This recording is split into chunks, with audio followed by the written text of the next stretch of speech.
Darrell Lance Abbott, also known as Diamond Darrell or Dimebag Darrell, was an American guitarist and songwriter best known as a founding member of the band Pantera.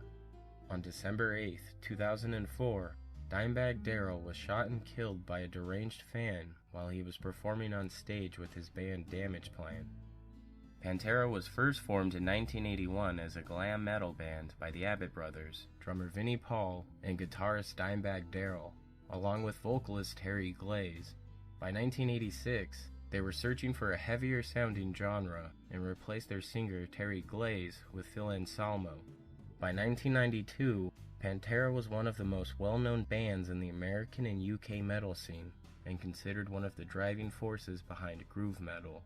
In 1995, their singer Phil Anselmo became addicted to heroin, which led to tensions between band members and only one album being recorded in a 7-year span.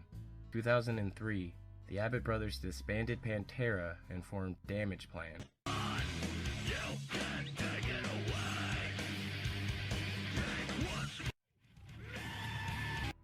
On December 8, 2004, Damageplan was performing in Columbus, Ohio when 25-year-old former Marine Nathan Gale shot Dimebag Darrell 3 times in the head, killing him instantly. The band's head of security, Jeff Thompson, and a man named Aaron Hulk were killed after tackling the gunman in an attempt to subdue him. Audience member Nathan Bray was shot and killed as he tried to perform CPR on Dimebag Darrell and Jeff Thompson. Damageplan's drum technician, John Brooks, was shot 3 times as he attempted to get the gun away from Gale, but was overpowered and taken hostage in a headlock position. Dimebag had made his peace with the perils of Pantera, but his contentment would be short-lived. On December 8, 2004, Damageplan was wrapping up a 2-month club tour at the Alrosa Villa in Columbus, Ohio. But the gig would quickly turn tragic. 10 seconds into the set, 25-year-old ex-Marine Nathan Gale stormed the stage, brandishing a 9mm pistol. I just screamed as loud as I could. Nathan Gale's killing spree came to an end after an officer crept up behind him and shot him in the face with a 12-gauge shotgun as he turned to look at the officer. In total, 4 people were killed and 7 others were wounded that day. No one knows why Nathan Gale went on a killing spree. And Vinny came off the drum riser and he's coming at me and he's going, he just shot my brother, he shot my brother. It kept going on and he picked me up and shoved me and said, "Run, man." Go! 911 emergency. We have a shooting. 911 emergency. Alrosa Bar, please, we need help as soon as possible. Oh my God. 911. Came in with a gun and started shooting people. You're still shooting. He's on stage right now. He's got a gun. The guy's on stage with a gun? My cell phone rang. It's Vinnie Paul. And he goes, "Dude, I just saw my brother get shot in the back of the head 5 times. And I go, "Are you kidding, Vince?" I go, what are you talking about?" And immediately I saw someone laying there that was bleeding. There was a small group of security guards standing there saying, "He's there, he's there." Columbus policeman James Niggemeyer was the first of 8 officers to arrive at the scene, just 3 minutes after receiving the dispatch call at 10:18 p.m.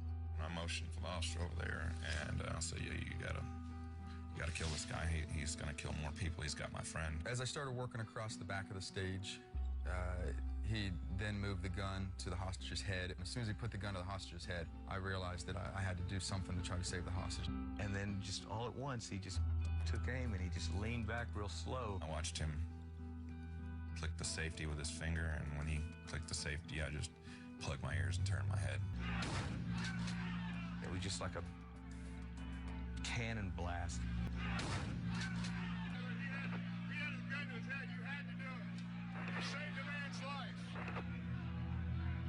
And it was over. It was over just like that. I looked up and he was down. The cat was moving. And at that point, I ran to the floor where they had Dime on the floor.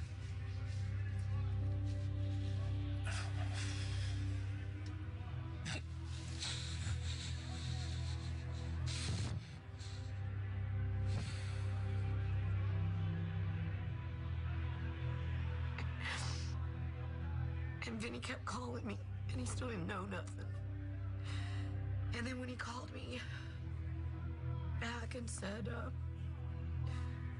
my brother's dead, and that's all he could say. And we both just cried.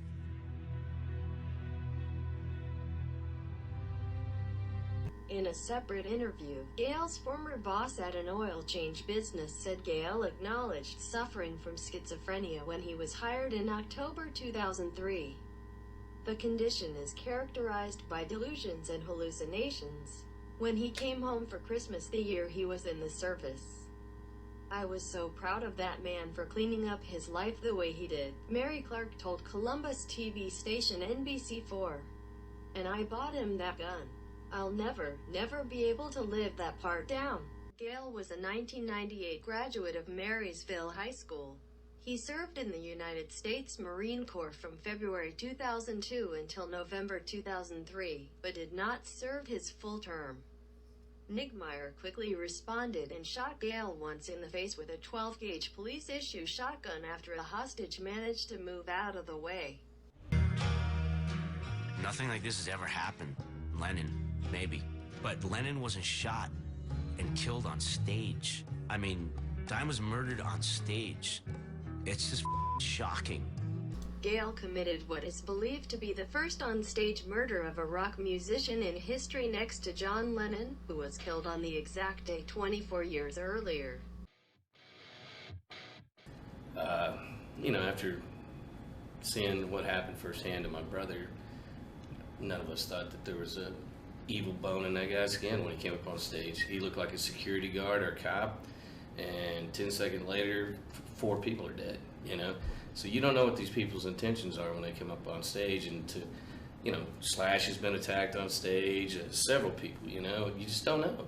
When I pulled my cruiser up and got out, there was 3 or 4 people that were yelling, "Come to the back door, come to the back door." 12 years ago, Officer Jim Niggemeyer's life changed forever. We certainly feel horrible for the victims and their families. Around 10:20 p.m. on December 8, 2004, Niggemeyer entered through this back door at the Alrosa Villa with shotgun in hand. He put the gun up to the hostage's head, and at that point I just stopped where I was and just pulled up and shot.